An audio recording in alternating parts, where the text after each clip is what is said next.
Hello and good morning everyone, my self Aqib Siddiqui और आज हम लोग पढ़ेंगे क्लास 12th के फिजिक्स के ऑल्टरनेटिंग करंट का लेक्चर नंबर 1। तो स्टूडेंट्स, अभी तक हम लोगों ने डीसी सर्किट्स एंड मेजरमेंट्स और मैग्नेटिक इफेक्ट ऑफ करंट और इलेक्ट्रोमैग्नेटिक इंडक्शन पढ़ लिया था। अब हमारा टॉपिक आता है, चैप्टर आता है, that is your alternating current.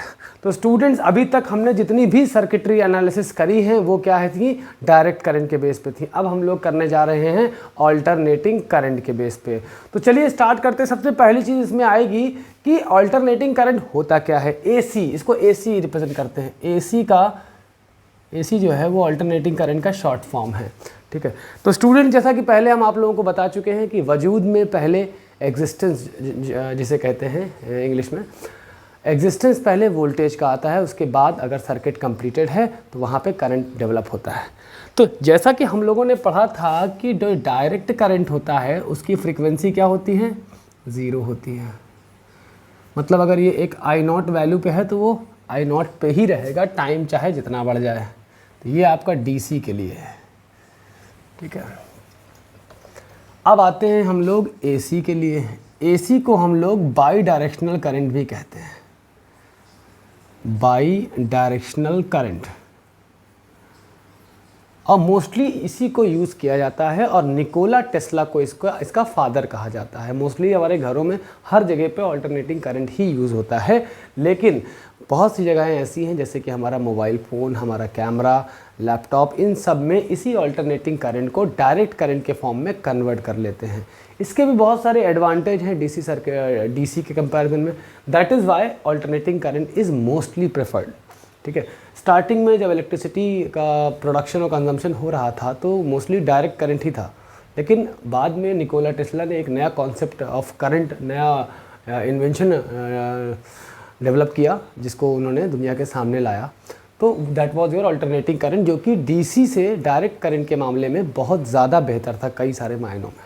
ठीक है, तो ऑल्टरनेटिंग करंट में क्या होता है, करंट बार बार अपनी पोलैरिटीज़ को चेंज करता है। मान लो ये आपकी टाइम एक्सिस है और ये आपकी करंट एक्सिस है, तो ये 0 से एक मैक्सिमम वैल्यू पे जाएगा। जिस मैक्सिमम वैल्यू पे पहुंचता है उसको बोलते हैं पीक वैल्यू, या I0 कह सकते हो। इस वैल्यू को बोलते हैं I0, जिसको बोला जाता है पीक वैल्यू, या कहें कि ये पॉजिटिव है। ठीक, 0 से पीक पे गया, फिर वापस आया, फिर 0 पे हो गया, फिर ऐसे घूम के आया, फिर 0 पे हो गया, नेगेटिव पीक है ये, फिर 0 पे हुआ, फिर मैक्सिमम पे गया, ऐसे ये अल्टरनेटली घूमता रहता है। ठीक, इंडिया में जो भी करंट इस्तेमाल होता है उसकी फ्रीक्वेंसी कितनी होती है, 50 हर्ट्ज़। फ्रीक्वेंसी कितनी होती है, 50 हर्ट्ज़। 50 हर्ट्ज़ का मतलब, देखो, टाइम पीरियड का मतलब होता है कि एक साइकिल कितनी देर में कंप्लीट हो रही है, और फ्रीक्वेंसी का मतलब होता है कि एक सेकंड में कितनी नंबर ऑफ साइकिल्स कंप्लीट हो रही हैं। तो ये बात उम्मीद करते हैं कि आप लोगों को समझ में आई होगी। ठीक है, अब देखिए स्टूडेंट्स, हम लोग अपने अगले कॉन्सेप्ट की तरफ बढ़ते हैं, जनरेशन ऑफ ऑल्टरनेटिंग EMF। तो आप लोग हेडिंग डाल लो, generation of alternating EMF। Develop तो पहले वोल्टेज होगा ना, जैसे कहें कि जनरेशन ऑफ AC EMF। ठीक है, 3 चीज़ें बेसिकली हम लोग पढ़ेंगे, EMF कह लो, वोल्टेज कह लो। ठीक, जैसे मान लो 3 चीज़ें हम लोग पढ़ेंगे, एक AC वोल्टेज, एक AC EMF, और एक आपका AC वोल्टेज, एक AC करंट। ये है, मान लो ये एक नॉर्थ पोल है और ये आपका साउथ पोल है। तो हम लोग अच्छे से जानते हैं कि हमारी जो मैग्नेटिक फील्ड होती है वो हमेशा नॉर्थ से साउथ की तरफ जा रही होती है। ठीक है, नॉर्थ टू साउथ जा रही है। मान लो इसमें कोई कॉइल रखा हुआ है, ऐसे इसमें कोई कॉइल रखा है जो कि यहाँ से किसी लोड से, लोड मतलब जहाँ पे पावर कंज्यूम हो रहा हो, ये पावर यहाँ पे कंज्यूम हो रहा है, मान लो ये किसी रेजिस्टेंस से कनेक्टेड है। ठीक, अभी क्या है कि ये एकदम ऐसे इमेजिन करिए, the plate is like this. ठीक, अभी कोई फील्ड लाइन पास नहीं हो रही है, तो अभी पे इनिशियल कंडीशन में फ्लक्स कितना होगा, 0। अब इसको क्या करेंगे, हमने रोटेट करना शुरू किया। क्या किया, इसको हमने ऐसे रोटेट कराया। तो अभी इनिशियली ये ऐसे है, जब रोटेट कराया तो क्या होगा, जब इस कॉइल के अबाउट फ्लक्स में चेंज आएगा तो इसमें एक ईएमएफ इंड्यूस होगी। इसमें एक जब ईएमएफ इंड्यूस होगी तो इस सर्किट में एक क्लोज्ड पाथ तो है ही है। इसमें क्या डेवलप होगा, आपका एक करंट डेवलप होगा। ठीक, जैसे ऐसे गए, देखो ये आपका पूरा पाथ है, अभी क्या है 0 पे है, ये हम ईएमएफ की बात कर रहे हैं और ये टाइम की बात कर रहे हैं। जैसे मान लीजिए है, अभी इनिशियली क्या है 0 पे है, अब ये जैसे जैसे उठना शुरू होगा वैसे वैसे इसका वोल्टेज भी उठना शुरू होगा। जैसे जैसे उठना शुरू होगा ऐसे, जब मैक्सिमम कब होगा, जब ये इसके प्लेन के परपेंडिकुलर हो जाएगा। तो यहाँ पे क्या हो जाएगा, ये मैक्सिमम वैल्यू ऑफ ईएमएफ मिल जाएगी आपको। ये आपकी क्या होगी, मैक्स, ई मैक्स। अब ये ऐसे है, अब ये पलटना शुरू होगा तो देखिए फ्लक्स टकराना भी धीरे धीरे क्या हो जाएगा, कम हो जाएगा और एक फाइनली आगे एक पॉइंट पे ये 0 हो जाएगा। अब ये नेगेटिव साइड में जाएगा और फिर ऐसे ऐसे होगा, फिर एक मैक्स नेगेटिव पीक पे पहुंचेगा। अब भाई ऐसे था, ऐसे हुआ, अब ऐसे हुआ, ठीक, यहाँ तक तो ये साइकिल कंप्लीट हो। अब ये नेगेटिव साइड जाएगा तो ऐसे होगा, फिर ये ऐसे घूमना शुरू करेगा तो फिर ये यहाँ तक आ जाएगा। तो ये पॉजिटिव पीक हो गया और ये नेगेटिव पीक हो गया। एक कंप्लीट साइकिल को हमने डिफाइन कर दिया। जैसे मान लो ये हमारा हाफ साइकिल है और यहाँ तक हमारी फुल साइकिल है। टी है आपका टोटल टाइम पीरियड, जितनी देर में वो एक चक्कर कंप्लीट करता है। ठीक, तो करंट या वोल्टेज या ईएमएफ को लिखने के तरीके बताते हैं आपको। आपका V बराबर होता है V0 sign omega T. SHM का ग्राफ दिख रहा है आपको, आप लोगों ने क्लास 11th में बखूबी पढ़ा होगा इसको, सिंपल हार्मोनिक मोशन। ठीक, अब देखिए जैसे पेंडुलम क्या करता है, अगर सोचें ये मीन पोजीशन है तो मीन से पहले क्या होता है, धीरे धीरे एक्सट्रीम पे जाता है, फिर वापस आता है, फिर लेफ़्ट एक्सट्रीम पे जाता है और फिर वापस आता है। देखिए ना, 0 से उठा एक्सट्रीम पे गया, फिर वापस मीन पे आया 0 पे, फिर एक्सट्रीम पे गया, फिर वापस मीन पे आया। तो एक साइकिल कंप्लीट होती है। इसी तरह से ईएमएफ को हम लोग रिप्रेजेंट कर सकते हैं E0 साइन ओमेगा टी, और इसी तरह से हम लोग करंट को डिनोट कर सकते हैं I बराबर I0 साइन ओमेगा टी। याद रखिएगा V0 हो चाहे E0 हो चाहे I0 हो, ये तीनों क्या हैं, पीक वैल्यूज़ हैं, peak values of voltage comma EMF and current. ठीक, ओमेगा आपकी क्या है, एंगुलर वेलोसिटी है। ठीक, टी क्या है आपका, इंस्टेंटेनियस टाइम है। अच्छा, अब हम लोग देखिए बात करेंगे मीन वैल्यू ऑफ करंट की। अब हम लोग बात करेंगे मीन वैल्यू ऑफ करंट की। तो देखिए मीन वैल्यू ऑफ करंट होती क्या है, बेसिकली इसमें एक कैलकुलेशन होता है। जैसे बोले कि मीन वैल्यूज़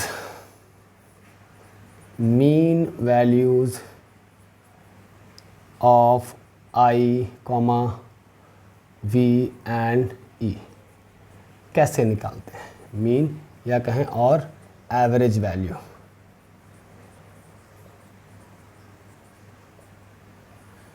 एवरेज वैल्यूज़, तो देखिए किसी भी पैरामीटर का मीन या एवरेज निकालने का तरीका क्या होता है कि एवरेज हमेशा, देखिए जैसे मान लीजिए कंप्लीट साइकिल है, ये यहाँ से गया ऐसे, जितना पॉजिटिव में इसने एरिया कवर किया है उतना ही नेगेटिव में कवर किया है, जितना मैक्सिमम पॉजिटिव में गया है उतना ही मैक्सिमम नेगेटिव में गया है। ठीक, तो इनका अगर एक कंप्लीट साइकिल का एवरेज निकाला जाए, देखिए यहाँ तक क्या है, हाफ है, यहाँ तक क्या है, फुल है। एक कंप्लीट साइकिल का एवरेज निकाला जाए, एवरेज क्या होता है, first one plus second one divide by 2। तो ये दोनों तो इक्वल और अपोजिट हैं तो एक दूसरे को कैंसिल कर देंगे। तो एवरेज वैल्यू ऑफ करंट या ईएमएफ या वोल्टेज कितना हो जाएगा आपका, 0 हो जाएगा। इस वजह से हम लोग यहाँ पे हाफ साइकिल कैलकुलेट करते हैं। अगर हम बोले आई मीन की बात करें, IM की, IM में क्या होता है, ये तरीका होता है लिखने का। आप लोगों ने VRMS निकाला होगा, RMS velocity of electrons 1/T/2, और 0 से लेके कहाँ तक जाना है, T/2 तक, और यहाँ से क्या लिख देना है I/dt। ठीक, याद रखिएगा, आपने पढ़ रखा होगा बेसिक फिजिक्स, T = क्या होता है, 2π/ओमेगा, या ओमेगा बराबर क्या कह सकते हो, 2π/T। तो T की जगह हम ज़रा एक बार 2π/ओमेगा रखते हैं। इतना फिलहाल ज़रा आप लोग नोट करें तो फिर हम लोग बात करते हैं आगे।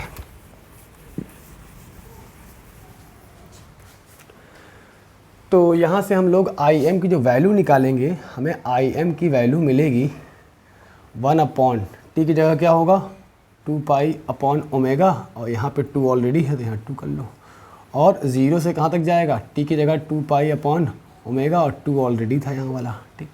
और यहाँ i की जगह क्या लिखेंगे, हमें पता है ना कि सिंस i बराबर होता है आपका i nought sine omega t, तो i की जगह क्या लिखेंगे, i nought sine omega t into d t. बस यहाँ पे थोड़ा सा इंटीग्रेशन है, इसके बाद रिजल्ट आपके सामने होगा। तो पहले तो यहाँ से 2 से 2 काट दें, यहाँ से 2 से 2 काट दिए, तो आई एम बराबर कितना आएगा, ये pi upon 1 upon pi upon omega बच रहा है, ओमेगा ऊपर जब जाएगा तो ऊपर की तरफ, जब इसको ऊपर ले जाएंगे तो ये रेसिप्रोकल हो जाएगा, ओमेगा अपॉन पाई हो जाएगा, और ये हो जाएगा 0 से पाई बाई ओमेगा, और आई नॉट यहाँ से कांस्टेंट है तो you can take it as a common. अंदर क्या बचेगा, sine omega T D T. अब अगर इंटीग्रेशन की एक चीज़ हम यहाँ पे याद करें तो इंटीग्रेशन क्या बताया था, साइन ऑफ ए एक्स क्या होता है, ये होता है साइन ए एक्स होता है minus cos A x upon ए, यही तो होता है। डेफिनेट इंटीग्रेशन है तो यहाँ पे कुछ आना नहीं है, तो यहाँ पे ये ए की तरह काम करेगा और ये एक्स की तरह काम करेगा, और ये डी टी क्या टी की एक्स की तरह काम करेगा टी। तो आई एम बराबर क्या हो जाएगा, omega times I not upon pi, और इंटीग्रेशन बेहतर आप लोगों ने पढ़ रखा होगा। अगर आपने इंटीग्रेशन नहीं पढ़ा है और आप स्टूडेंट हैं बायोलॉजी के, that means you will have to appear for the NEET examination, then आप हमारे चैनल की प्लेलिस्ट में जा सकते हैं, उसमें आईएससी सीबीएसई नीट जेई में आने वाले बेसिक मैथमेटिक्स के लेक्चर्स पड़े हुए हैं, ठीक है। साइन ओमेगा टी को क्या लिखेंगे, माइनस कॉस ओमेगा, यहाँ ए की तरह काम करेगा, अपॉन ओमेगा। इतना आप लोगों को उम्मीद करते हैं कि समझ में आया होगा। तो यहाँ से क्या मिलेगा आपको, omega times I not upon pi. अब तरीका क्या है, पहले ये वाली ऊपर वाली वैल्यू रखेंगे, फिर माइनस लगा के नीचे वाली वैल्यू रखेंगे, यही तो होगा ना। और कहाँ रखना है, जिसका ये वेरिएबल है, वेरिएबल क्या है इसमें, टी। तो कितना आएगा, minus cos omega into T की जगह क्या रखना होगा, पाई बाई ओमेगा, ठीक, अपॉन ओमेगा तो एज इट इज़ रहेगा, ठीक है। अब माइनस लगा के, यहाँ पे माइनस लगा के क्या लिखेंगे, कॉस 0 हो जाएगा, तो ये minus of minus cos 0 upon omega. तो आपको फाइनली यहाँ से आई एम की वैल्यू मिल जाएगी omega times I not upon pi. और देखिए कॉस पाई कितना होता है, कॉस पाई -1, और माइनस माइनस यहाँ से क्या कर, कॉस ऑफ पाई कॉस 180 कितना होता है, -1, और यहाँ से पूरा -1 निकला, इससे मल्टीप्लाई हो गया +1, तो यहाँ अंदर क्या हो जाएगा 1 अपॉन ओमेगा, और यहाँ माइनस इंटू माइनस क्या हो जाएगा प्लस, और ये क्या आ जाएगा 1 upon omega plus 1 upon omega. तो 1 upon omega plus 1 upon omega क्या हो जाएगा 2 upon omega, it will come 2 upon omega. You can cancel it out. तो आपका जो आई एम की वैल्यू आएगी वो 2 upon pi times of I not. 2 की वैल्यू एज इट इज़ रख दो, पाई की जगह रखो 3.141, और टाइम्स ऑफ आई नॉट, इतना फ़िलहाल आप लोग नोट करें।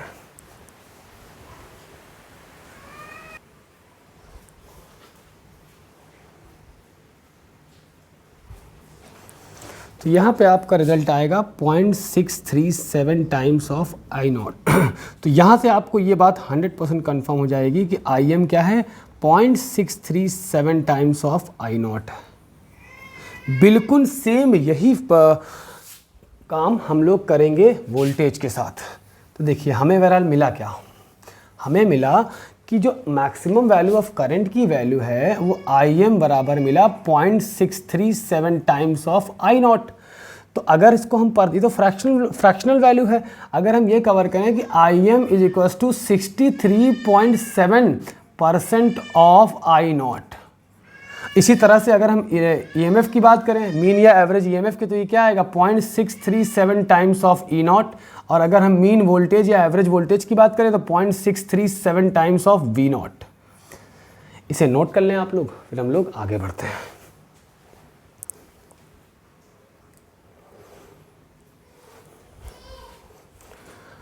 तो अब हम लोग पढ़ेंगे root mean square values. Root mean square values of of EMF voltage and current.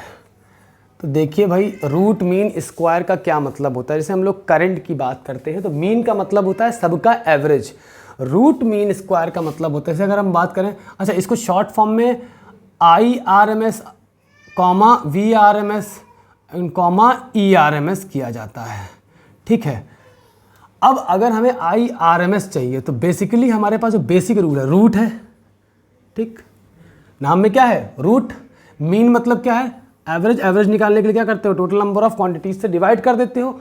Squares का एवरेज निकालना है, ये बात आपको गौर करनी होगी। मतलब I1 square plus I2 square plus I3 square plus dash dash dash dash, कहाँ तक जाएगा, IN स्क्वायर।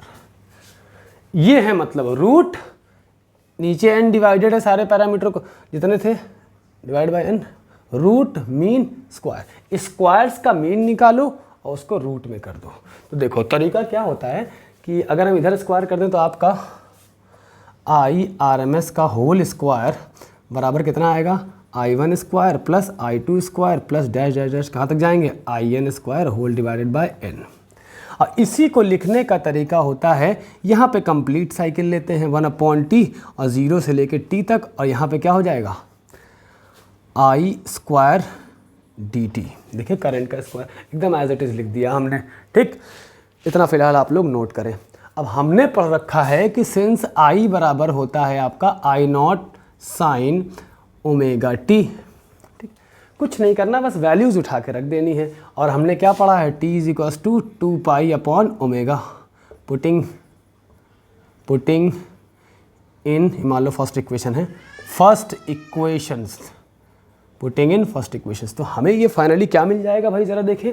तो अगर हम बोलेंगे यहाँ पे देखेंगे तो क्या मिलेगा हमको, IRMS का स्क्वायर, इधर स्क्वायर रखे हैं, बाद में जब फाइनल रिजल्ट आ जाएगा तो इधर से स्क्वायर हटा के उधर रूट कर देंगे, इक्वल टू कितना आएगा, 1/t की जगह क्या रखना है, 2π/ओमेगा, और 0 से लेकर कहाँ तक जाना है, t की जगह क्या रखेंगे, 2π/ओमेगा, और I की जगह क्या रखेंगे, I0 sine omega t dt, ठीक।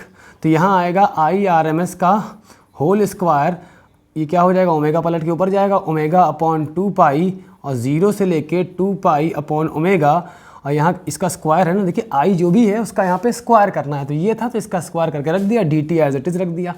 तो यहाँ आएगा I0 square sine square omega t dt।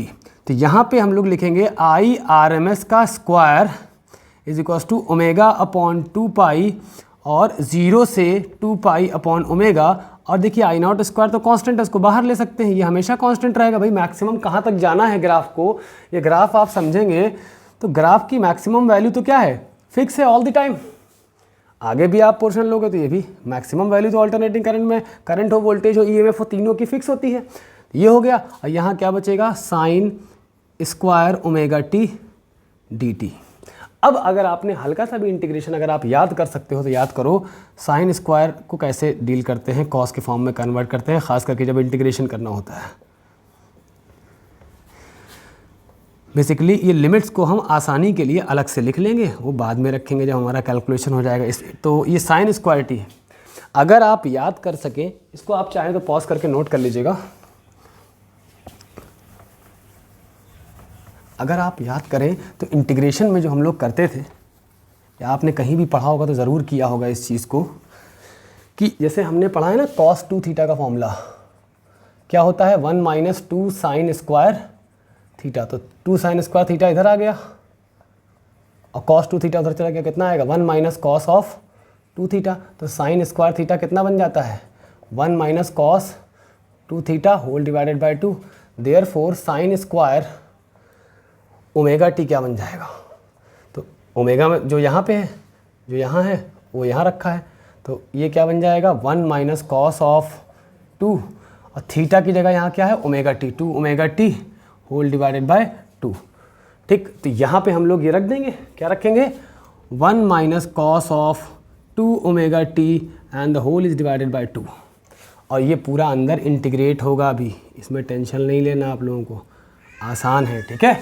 अब देखिए हम लोग इसी क्वेश्चन को थोड़ा सा आगे लेके आएंगे और हमें IRMS की जो वैल्यू मिलेगी, IRMS का होल स्क्वायर, वो मिलेगा आपको omega times I naught square upon 2 पाई, और ये इंटीग्रेशन बाहर एज इट इज़ लगा रहने दीजिए, 0 से लेकर 2 पाई अपॉन ओमेगा तक। एक इंटीग्रेशन हमको करना है 1/2 dt का, माइनस एक इंटीग्रेशन करना है cos of 2 omega t dt, और होल डिवाइड 1/2। भाई ये बीच से जब स्प्लिट होगा तो एक आएगा 1/2 और एक आएगा माइनस कॉस 2 ओमेगा 2 अपॉन 2, ठीक, कॉस 2 ओमेगा t अपॉन 2 आएगा, ठीक, ये हो गया। तो हमें यहाँ से IRMS का होल स्क्वायर बराबर मिलेगा omega times I naught square upon 2 पाई। यहाँ पे ये अपर लिमिट अपर पोर्शन में रखी है, लोअर लिमिट लोअर पोर्शन में रखी है, तो यहाँ 1/2 बाहर आएगा, dt का क्या आएगा t, तो यहाँ कितना आ जाएगा t/2, ये वाला, माइनस cos 2 ओमेगा t कितना आएगा, ये आएगा sin 2 ओमेगा t, ये आएगा sin 2 ओमेगा t, और अंदर इसको फिर से डिफरेंशिएट करके रेसिप्रोकल में डालते हैं, ये इंटीग्रेशन का बेसिक रूल है। तो कितना आ जाएगा यहाँ पे 2 ओमेगा t को t के रिस्पेक्ट में डिफरेंशिएट करेंगे तो 2 ओमेगा बाहर आ जाएगा, इतना होगा, ठीक। अब जहाँ जहाँ पे t है वहाँ पे क्या रखना है 2 पाई अपॉन ओमेगा, और माइनस लगा के ये रखना है। अब एक बात आप समझिए, आपको IRMS का होल स्क्वायर बराबर मिलेगा omega times I naught square upon 2 पाई। अब देखिए इसमें दो पोर्शन होगा बेसिकली, एक तो t/2, t की जगह क्या रखेंगे 2 पाई अपॉन ओमेगा, या ओमेगा नीचे ले लो, t की जगह 2 पाई अपॉन ओमेगा, तो यहाँ 2 पाई अपॉन ओमेगा ये हो गया, माइनस साइन 2 ओमेगा, और t की जगह क्या रखना है 2 pi upon omega whole divided by 2 omega. अब यहाँ पे क्या करेंगे, माइनस लगा के एक ब्रैकेट ओपन करेंगे, और यहाँ 0 की जगह t की जगह 0 रखेंगे, तो ये 0 हो गया, माइनस 2 × 0, 0 आएगा, तो ओवरऑल पूरा 0 हो गया इधर। इतना फिलहाल आप लोग नोट करें।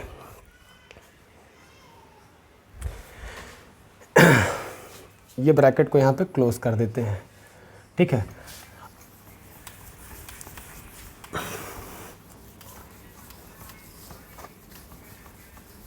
थोड़ा सा लेंदी है, अगर आपको इंटीग्रेशन आता है तो आपके लिए बहुत आसान हो जाएगा ये, ठीक है।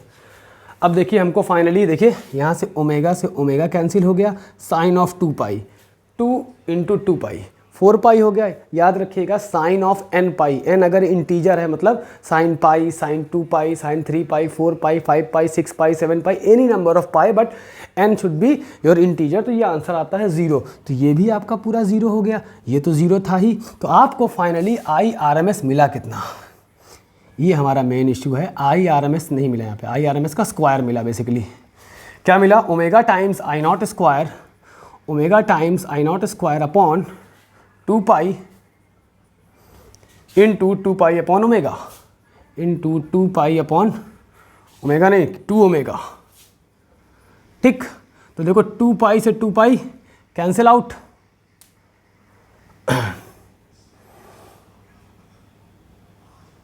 ओमेगा से ओमेगा कैंसिल आउट, तो आपको IRMS का होल स्क्वायर मिलेगा आई नॉट स्क्वायर अपॉन 2। कितना आसान रिजल्ट आ गया। तो आपको जब यहाँ से स्क्वायर हटाएंगे तो उधर रूट लग जाएगा, तो IRMS बराबर कितना मिल जाएगा, रूट के अंदर आई नॉट स्क्वायर अपॉन 2। तो इसको आप अलग अलग कर सकते हो, root I naught square upon root 2, basic mathematics theorem है। तो IRMS बराबर आपको क्या मिल गया भाई, आई नॉट अपॉन √2। ये चीज़ आपको समझने वाली है, ठीक है। अच्छा, इसी तरह सेम प्रोसेस फॉलो करके आप ERMS निकाल सकते हो। क्या होगा, E0 मतलब maximum value of E divide by √2। और अगर हम VRMS की बात करें तो ये क्या होगा, V0 maximum value of voltage divide by √2, ठीक है। तो students, it was all about your basics of integration, जिसमें हम लोगों ने जनरेशन ऑफ पहले तो जाना कि ऑल्टरनेटिंग करंट है क्या, ठीक है, टाइम पीरियड क्या है, फ्रीक्वेंसी क्या है, और फिर हमने जाना कि मीन या एवरेज वैल्यू ऑफ करंट क्या है, फिर हमने जाना कि आपका क्या था ये, root mean square value of current या RMS value of current, voltage and EMF। तो students, thank you for being with us, मिलते हैं नेक्स्ट लेक्चर में। Thank you so much.